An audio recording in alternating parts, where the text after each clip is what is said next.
These items under the automatic appropriations, particularly the special accounts in the general fund and the use of income in the general fund, is a product of painstaking legislations passed in previous Congresses, fully debated by our illustrious predecessors in the four corners of this legislative hall. The BICAM has practically altered and superseded 13 Republic Acts or special laws, and to include the PhilHealth funds reduction, a total of 14 laws that earmark certain funds from sources already specified as a product of exhaustive debates in both the House and the Senate.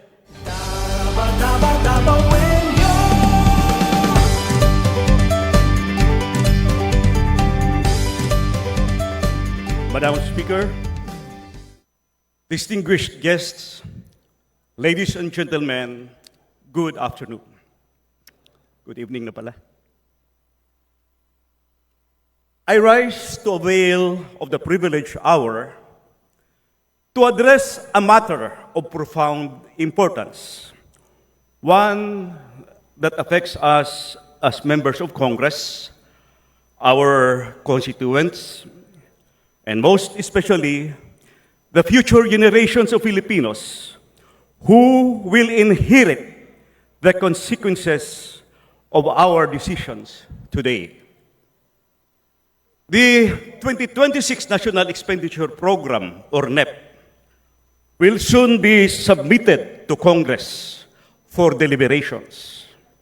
But beforehand, I ask your indulgence to first examine significant provisions of the 2025 General Appropriations Act as approved by Congress, particularly when compared to the 2025 original budget document submitted by the President. I believe that certain adjustments made to the budget raise serious legal questions and may be vulnerable to constitutional challenge. I would like to share these observations with you, my esteemed colleagues, as this will hopefully guide us in the approaching deliberations on the 2026 national budget. Distinguished members of this chamber, last January, I exposed a glaring anomaly in the ratified bicameral Conference Committee report on the 2025 General Appropriations Act, containing 28 blank items spanning 13 pages that were mysteriously filled in the enrolled bill and finally in the General Appropriations Act. I will present the full details of this controversy in a separate privileged speech. But today, I must draw your attention to another blatant irregularity in the 2025 budget that has escaped public scrutiny and was never openly deliberated by either the House or the Senate. I refer specifically to the automatic appropriations, which by their nature no longer require legislative enactment. My concern centers on the use of income in the general fund and the special accounts in the general fund. We are aware that the proposed 2025 National Expenditure Program, as proposed by the President to Congress way back in July 29, 2024, amounts to 6.352 trillion, which is sourced from program new appropriations of 4.247 trillion and at to automatic appropriations of 2.105 trillion. Can we request the slide projection? Wala bang PowerPoint? I think I have a PowerPoint. But kung wala, ihabol na lang. In addition, the President also proposed the amount of 158.67 billion in unprogrammed appropriations as standby authority to be released only when, number one, when revenue collections in any one of the identified non-tax revenue sources exceeds target as reflected in the budget of expenditures and sources of financing, or BASF.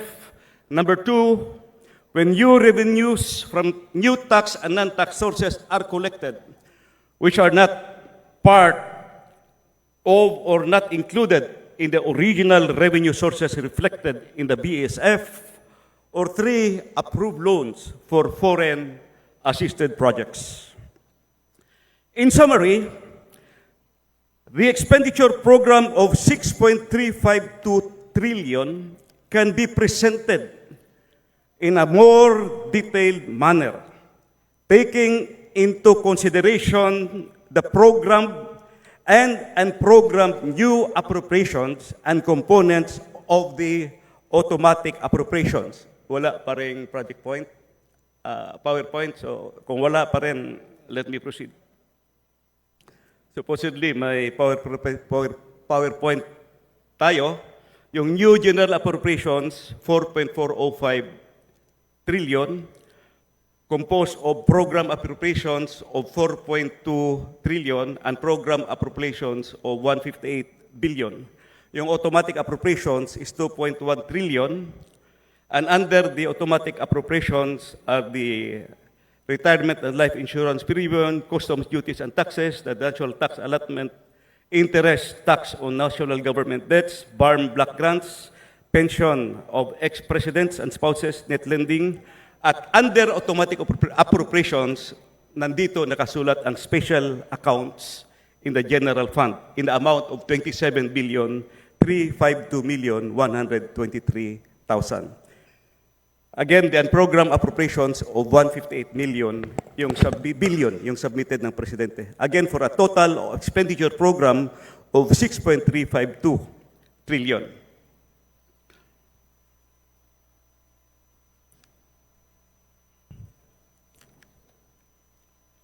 With that as a background, Mr. Speaker, I will now go to the main issue, which I want to emphasize having a great impact on the total expenditure program.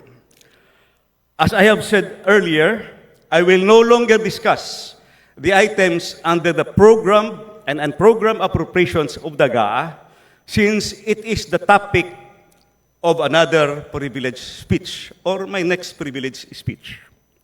But I will discuss now the special accounts in the general fund, which are sourced from earmarked revenues of the government. What are earmarked revenues? Earmarked revenues are identified revenues required by statute to be used for designated activities, benefits, or purposes, and must be accounted for separately from the government's general revenues. For 2025, the earmarked revenues amount to 1.202 trillion and is classified into two categories. Number one, use of income in the general fund for a total amount of 1.175 trillion and special accounts in the general fund of 27.352 billion. To differentiate the two categories, the use of income in the general fund refers to revenues that accrue to the general fund, which by virtue of statutes or enabling laws authorize agencies to use part of the income of the general fund for a specific program or project which are generally included in the program portion of the General Appropriations Act, except when it is specifically provided by law that it is automatically appropriated, like the case of the National Tax Allotment and the BARM Block Grant. On the other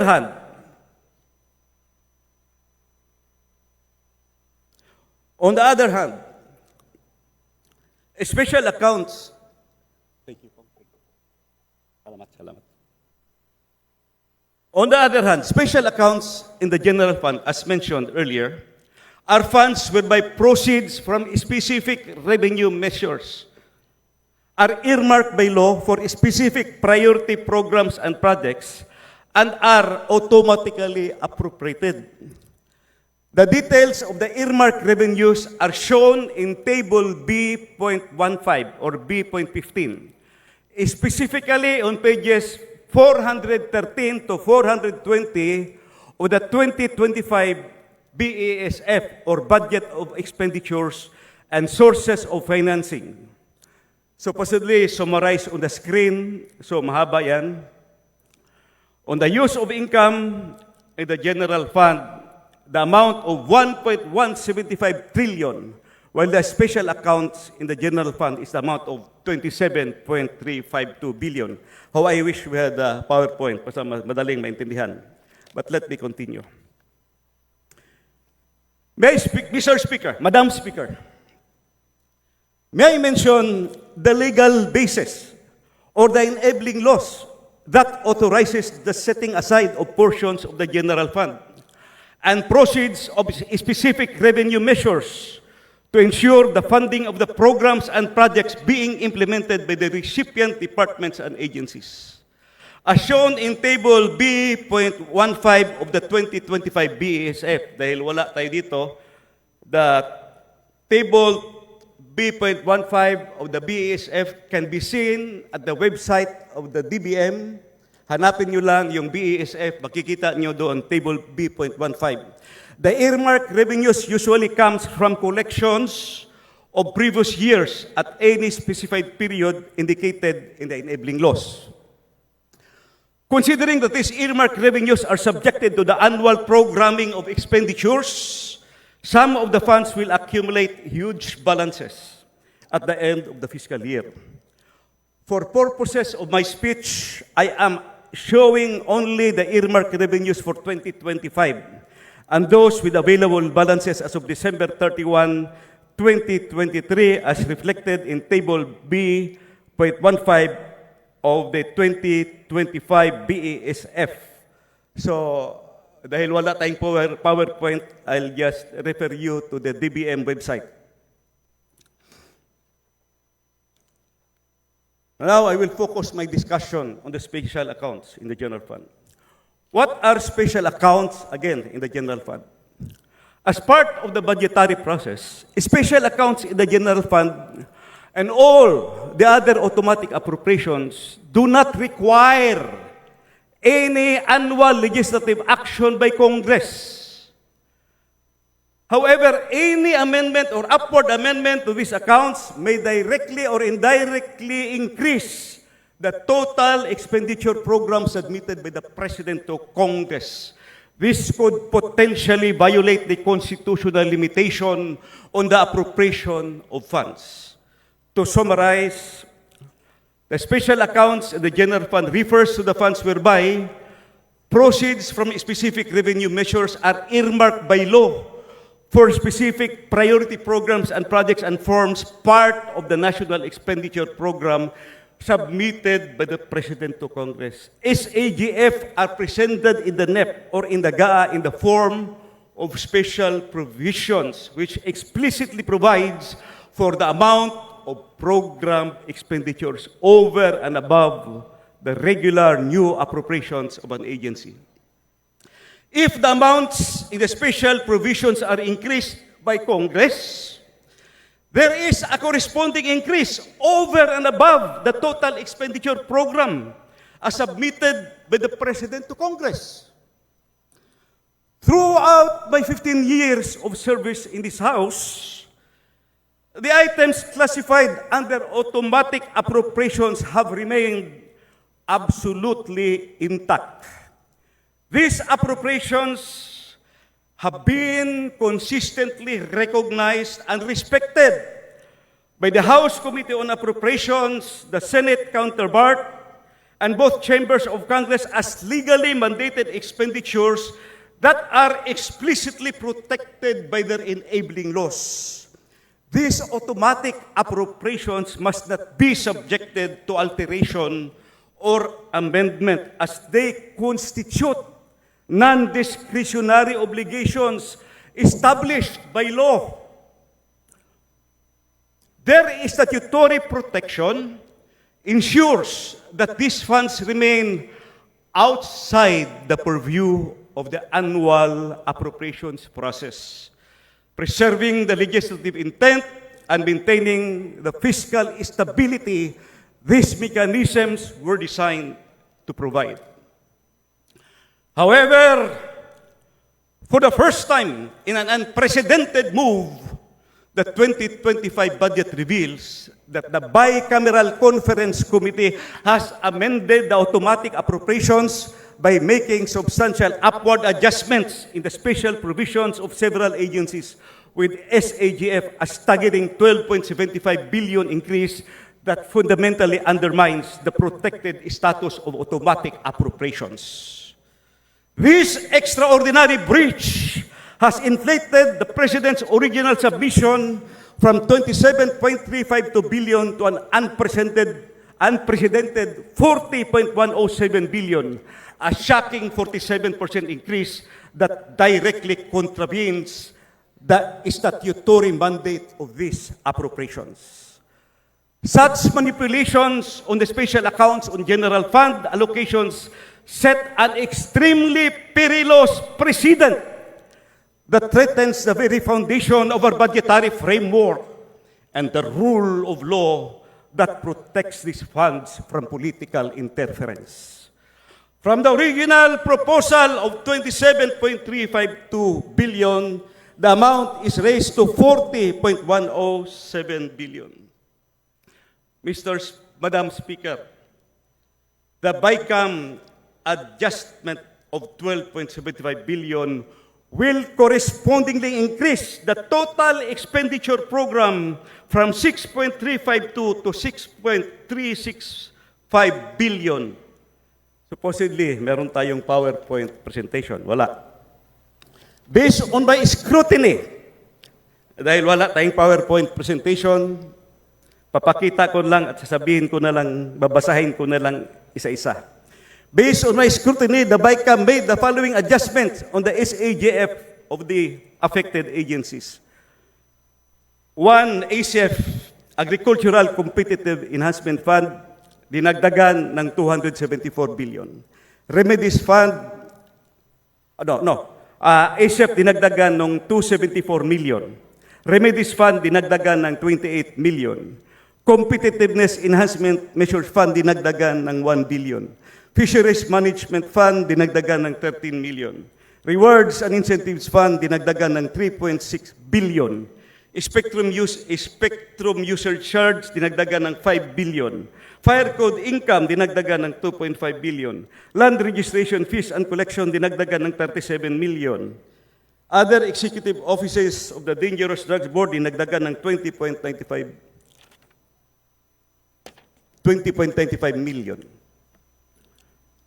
National Endowment for Culture and the Arts, dinagdagan ng 75 million.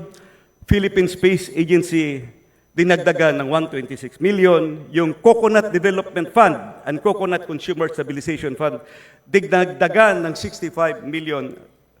Total increase of 12,754,670,000 sa automatic appropriation.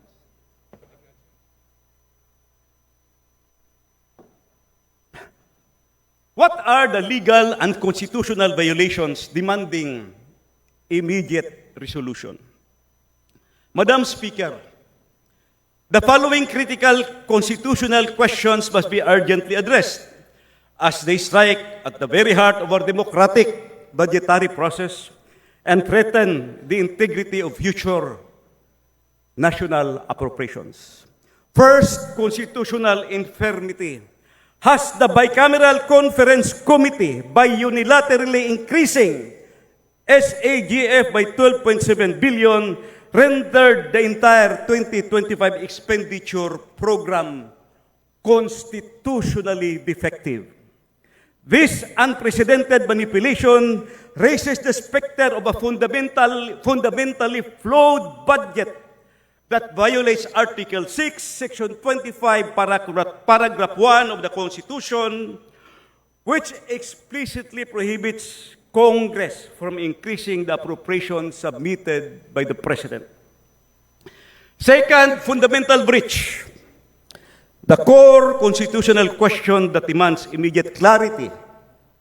Does Congress, through the BICAM, possess any legal authority whatsoever to inflate SAGF amounts, special accounts in the general fund amounts, beyond the actual program expenditure supported by their earmarked sources or earmarked revenues?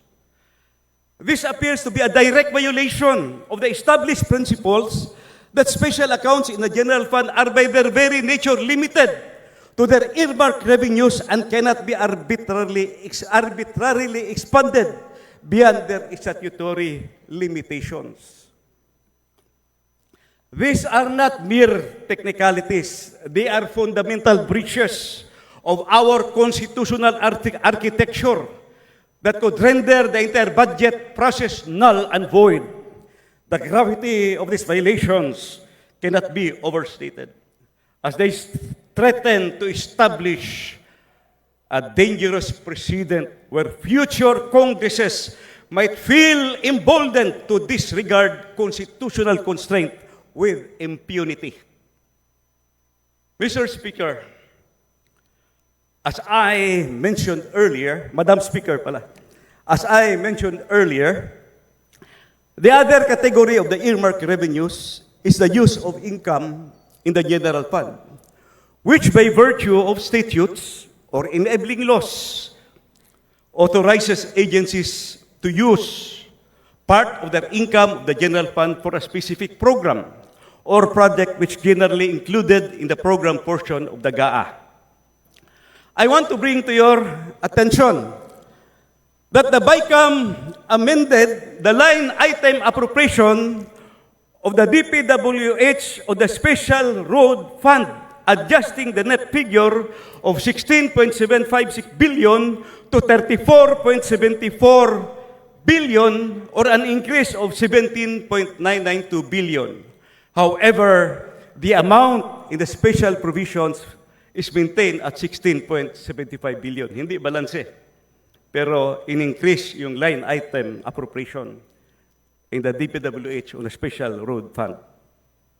The Special Road Fund is constituted from amounts collected by virtue of Republic Act 8794 as amended by Republic Act 11239, abolishing the road board and providing for the disposition of the motor vehicles user charge, which shall be automatically credited to a special account in the general fund of the National Treasury, constituted as a special road fund, and shall be earmarked for the construction, upgrading, repair, and rehabilitation of roads and bridges, road drainage to be included in the Annual General Appropriations Act. It is explicit that Republic Act 11239, it is explicit that all monies collected under this act shall be remitted to the National Treasury under a special account in the general fund credited to the amount to the Special Road Fund. For 2025, the proposed revenue from the motor vehicles user charge tax collections, only the amount of 16.75 billion is programmed for expenditure in the 2025 National Expenditure Program. The BICAM added 17.992 billion to the 16 billion which was originally proposed in the NEP. But here's the problem. The 17.992 billion was not sourced from the available balance of the Special Road Fund, but from pooled sources of funds or cuts on realignments from other agencies. Pwede ba yun? Mr. Speaker, Madam Speaker, although the increase of 7.992 billion to the line item appropriation of the DPWH Special Road Fund will not increase the total expenditure program of the government, is it proper or legal to increase the Special Road Fund from funds coming from other sources in the GAA and not from earmarked revenues coming from the motor vehicles user charge?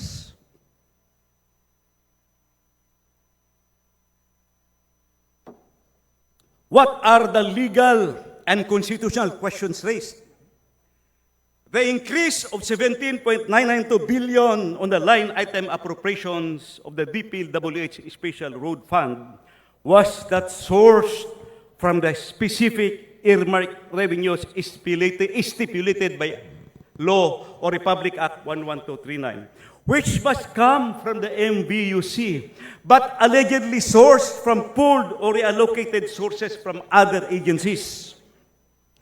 The main legal and procedural concern is whether Congress, through the BICAM, can increase the amounts in the Special Road Fund beyond what is supported of program for expenditure from the earmarked revenues, and whether such increase sourced from other fund sources violate the enabling laws and constitutional budget process. The main issue here is, can the Special Road Fund be augmented from other sources of appropriations in the GAA? It is explicit in the law that the source of funds for the Special Road Fund shall come from the MBUC tax collection, which shall be remitted to the Bureau of Treasury under a special account in the General Fund appropriated in the GAA. Is it right to assume that if the increases are not supported by actual collections from the designated revenue sources, or if they are, or if they alter the nature of the appropriations set by law, these adjustments may be legally questionable and vulnerable to constitutional challenge? Mr. Speaker, I was expecting that these congressional insertions in the SAGF will somehow be subjected to presidential veto because it bloated the expenditure program submitted by the President. Yes, I am aware that preconditions were included in the implementation of the special provision by subjecting it to judicious programming based on the actual collections and utilization of funds. But my point is, by increasing the amount in the special provisions of the SAGF, there is a corresponding increase in the expenditure program submitted by the President, which may breach the constitutional limitation in the appropriation of funds.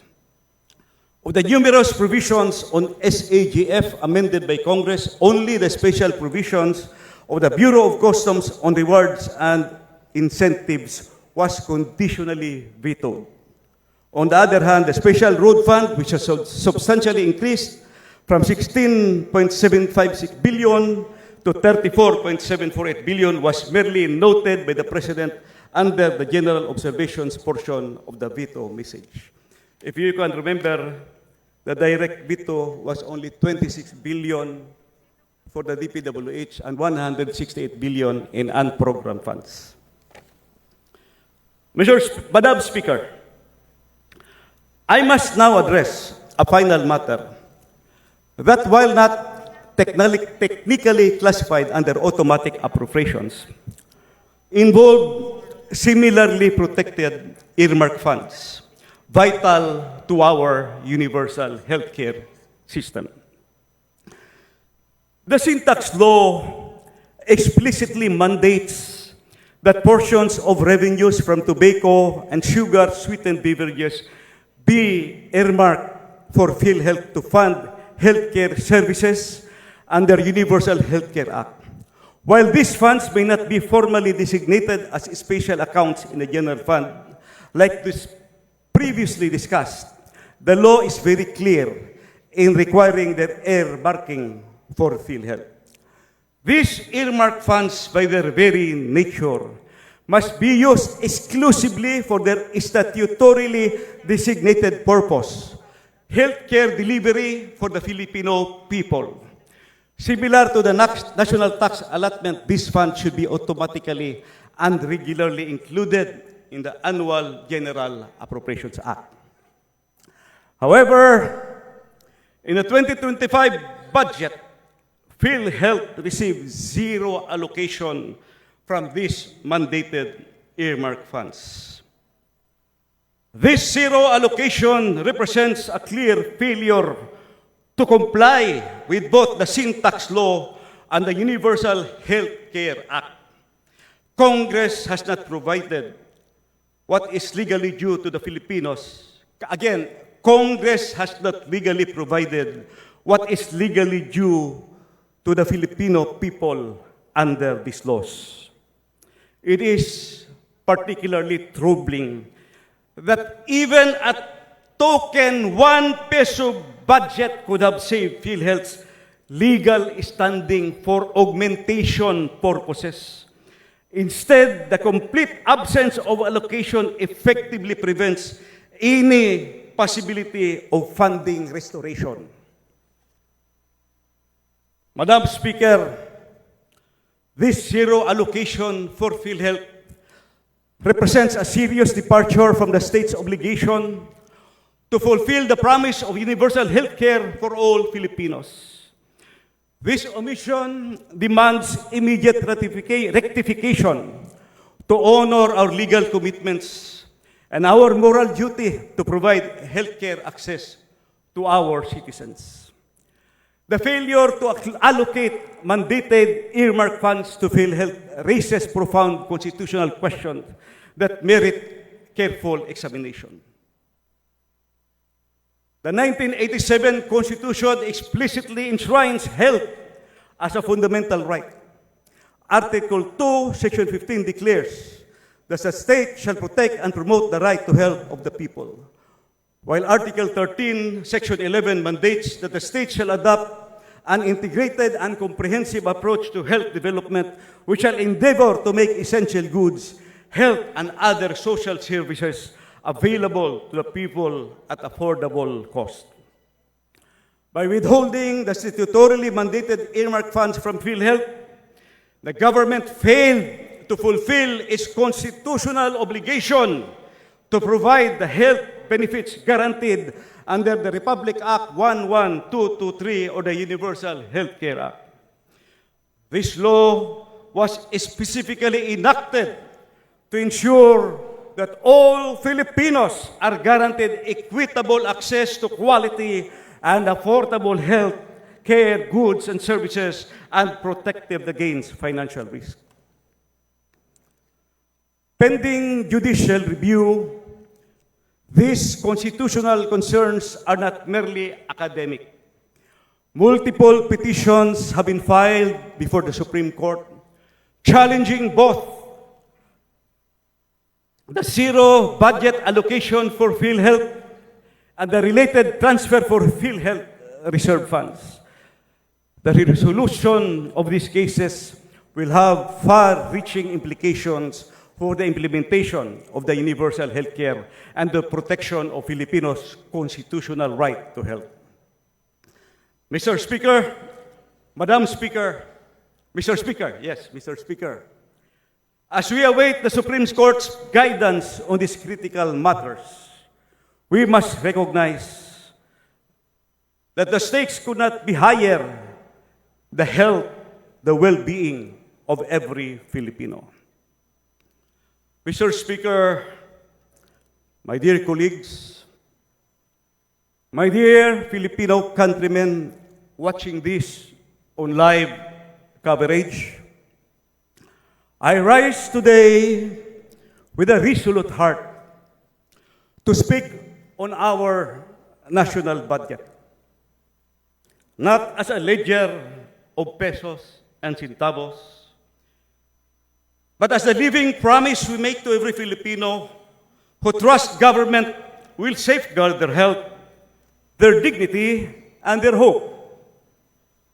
The numbers we debate are in truth the measure of our compassion, our dignity, our will, and the test of our constitutional duty. These items under the automatic appropriations, particularly the special accounts in the general fund and the use of income in the general fund, is a product of painstaking legislations passed in previous Congresses, fully debated by our illustrious predecessors in the four corners of this legislative hall. The BICAM has practically altered and superseded 13 Republic Acts or special laws, and to include the PhilHealth funds reduction, a total of 14 laws that earmark certain funds from sources already specified as a product of exhaustive debates in both the House and the Senate. The 14 special laws specified under the automatic appropriations, particularly special accounts in the general funds and the utilization of income under the general fund that were altered and superseded by the GAA 2025 are as follows. Number one, RA 11239 or the Special Road Fund. This act amended RA 8794 or the Motor Vehicles User Charge. Number two, RA 8718, RA 9496, and RA 10848 or the Agricultural Competitiveness Fund, ASEP. Number three, RA 8800, 8800, Remedies Fund or the Safeguard Measures Act. Number four, RA 8800 again, or the Competitiveness Enhanced Measures Fund of the Safeguard Measures Act. Number five, RA 10654, or the Bureau of Fisheries and Aquatic Resources Fisheries Management Fund. Number six, RA 9335, or Rewards and Incentive Funds of the Attrition Act of 2005. Number seven, RA 10929, or Spectrum Usage Fund of the Free Internet Access in Public Places. Number 8, RA 9514 or Bureau of Fire Protection Fire Code Income. 9, PD 1529 or Land Registration Fees and Collections. Number 10, RA 9165 or Dangerous Drugs Act. Number 11, RA 9356 or the National Endowment Fund for Culture and the Arts. Number 12, RA 11363 or the National Space Agency Act. Number 13, PD 1234, PD 1854, RA 11435 or Coconut Development Fund and the Coconut Consumer Stabilization Fund. And last but not least is number 14, the Sin Tax Law of 2012. This item may not be the list of SAGF or UIGF, but the law is clear that 80% of the incremental proceeds of the Sin Tax Law will go to universal health care. The central constitutional issue requiring urgent clarification is this. Does Congress, acting through the Bicameral Conference Committee, have any legal authority to increase the amounts allocated to the special accounts in the general fund beyond the actual program expenditures backed by their designated revenue sources? Such actions appear to contravene the well-established principle that SAGFs are intended to be strictly limited to their earmarked revenues and cannot be augmented arbitrarily beyond what is legally mandated. This is far from a procedural technicality. It strikes at the very core of our constitutional framework. These potential violations constitute serious breaches that could undermine the legitimacy of the entire budget process, potentially rendering it null and void. The implications are profound, as such precedents risk empowering future legislatures to disregard constitutional fiscal constraints with impunity. The Constitution vests in Congress the power of the purse, but more crucially, It requires us to exercise this power with faithfulness to existing statutes. The General Appropriations Act cannot amend or override special laws previously enacted by Congress. This disregard for sanctity of the law undermines not just legislative intent, but the very legitimacy of this institution, and exposes the budget to legal challenge and public condemnation. I call on this august chamber to restore the trust, the confidence, and the integrity of the entire budget process. As a former chairman of the House Committee on Appropriations, it hurts me when I heard these highly repeated comments branding the 2025 national budget as the most corrupt budget ever passed in the history of Philippine Congress. I urge my colleagues, let us not allow short-term expediency or political calculations to compromise the hard-won health rights of our people. Let us remember that the world looked upon us when this chamber passed the sin tax law in 2012.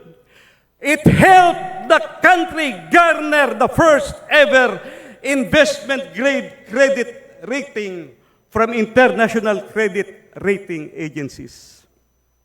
Humility aside, I was the main author of the sin tax law of 2012 or Republic Act 10351.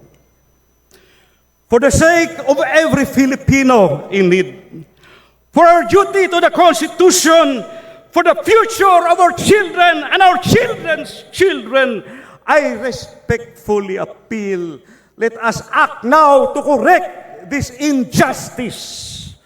Today we face a test whether we uphold these laws in the spirit in which they were crafted and the welfare of the Filipino nation.